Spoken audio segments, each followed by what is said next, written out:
मी अनुषा खोब्रागडे, राहणार नागपूर। स्वप्न मोठं असेल तर मेहनत ही मोठी करावी लागते। मी आज इथे फक्त धावण्यासाठी नाही आली आहे, तर मला महाराष्ट्र पोलीस बनायचं आहे। तर यासाठी मी green city sports academy join केली। दररोज सकाळची मेहनत। मी सकाळी उठून ग्राउंडवर गेल्यानंतर वॉर्मअप करते, नंतर आमची ट्रेनिंग सुरू होतात। अगोदर मी 800 मीटर 4च्या बाहेर धावत होती, आता मी 800 मीटर 2:42 मध्ये मारते। हे आताचं माझं बेस्ट टायमिंग आहे। त्यानंतर 800 मीटरची ट्रेनिंग होते, त्यामध्ये स्प्रिंट वर्कआउट राहते, टायर वर्कआउट घेतात सर आमचे कोच। अगोदर मी गोळा फेकची प्रॅक्टिस करत होते, आता आउट ऑफ जाते। मी सर्व इव्हेंटसाठी परिपूर्ण तयारी केली आहे, कारण पोलीस बनणं म्हणजे फक्त नोकरी नाही, तर समाजाची सेवा आणि जबाबदारी आहे। ग्रीन सिटी पोलीस अकॅडमीमध्ये प्रत्येक विद्यार्थी स्वतःच्या स्वप्नासाठी झगडतो।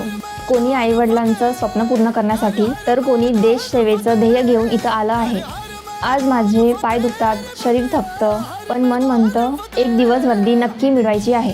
हार मानायचं नाही, थांबायचं नाही, कारण मेहनत करणाऱ्यांनाच यश मिळतं। आजची प्रॅक्टिस, उद्याचं सिलेक्शन। जय हिंद, जय महाराष्ट्र पोलीस।